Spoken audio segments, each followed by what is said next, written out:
I didn't say they were in bankruptcy, but what I said is they were close to bankruptcy, and if you look at a household analogy, a household in a similar situation would be very close to bankruptcy. Yes, the city can do various things to try to stave off the problems, and it will do various things to try to stave off the problems. Unfortunately, the city's future is restricted because of its imprudent past. Well, not only that, but the key to debt service is revenue. You've got to have income in order to service the debt that you've borrowed, you created. In a recessionary time, revenue falls. So you've got a problem, especially if spending doesn't reduce when revenue falls. Our mayor has projected budgets for the coming 5 years, each one larger than the previous, with an accumulated projected deficit of $250 million total over these 5 years. I'm not sure that's prudent spending. I guarantee you that spending is one of the biggest potential subjects to come before the city for the next several years. We need to get a handle on spending. And exactly why would you want to be on the city council during this upcoming time? Why would I want to be? Well, as you know, I've been involved with concerned taxpayers for several years. We've done, what all have we done? We've protested at City Hall.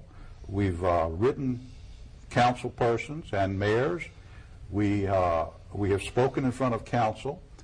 And to a large degree, I mean, they may pay some attention to us. There may be some lip service, but largely they ignore it.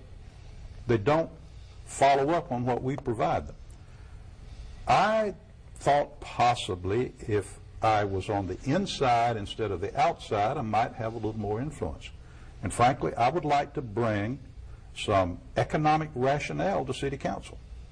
The actions that they take don't reflect a great deal of economic understanding. Six tax increases by the mayor since the recession started. That's not a good way to operate an economy. It's not a real positive legacy for this mayor, is it? Well, legacies I'm less concerned about than I am current events. By the way, I am also a candidate for City Council, District 13. That includes the Beaches and Deerwood area. I agree in the main with Joe and everyone here. There was a bill that came through, and you were very concerned about this, John, and it passed as an emergency, about signage and these political signs and signs that people use for their businesses, and that has been more tightly restricted this time around. Although I do see political signs that are in violation of the law, particularly by one candidate that I won't mention. But how do you feel about that, Joe? I mean, without giving away campaign secrets, do you want to use signs in your campaign? And I think signs are very important. They are very visible to the public, the little yard signs type things. I believe they are very necessary to get your name in front of the public, and so that when they see the ballot, they have seen your name. They know something, at least. I think that a regulation of that sort could be relaxed during campaign season. Right. We don't campaign year-round. We don't clutter the highway year-round. I was reading about the ordinance the other day, and they are trying to restrict signage to behind the right-of-way line, the highway right-of-way line, but as you say, they're all right next to the curb in a lot of places. Right. And sometimes just 50 or 60 in one spot. Right, and residents are restricted to one sign on their property. Oh yeah? I didn't know that. That's what I read from that, and you may have one sign per candidate. Now, I could have on my yard a sign for me and also a sign for my opponents. But if I want to put a sign for a ballot issue, I only have the option of putting one sign for one side of that issue. which I think makes no sense at all. Now, I talked with a sign manufacturer and in the local area here, and this person seems very concerned about it. And if you look at it in general, what we're doing is we are actually restricting and limiting that particular type of business.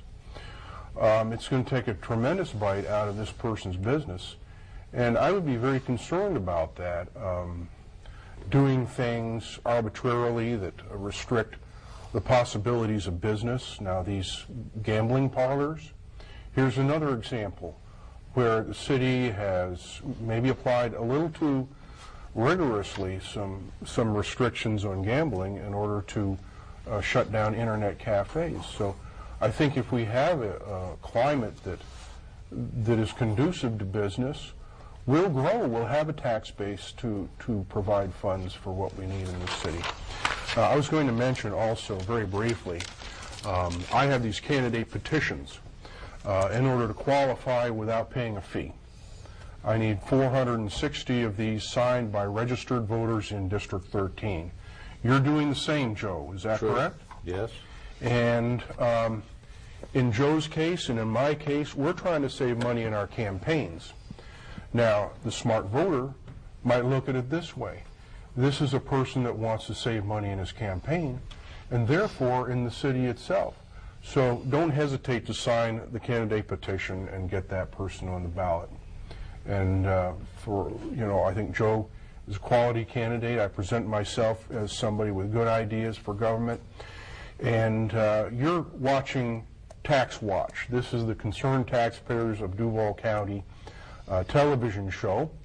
We have a website, jackstaxpayers.org. Our phone number, I believe, is currently in operation.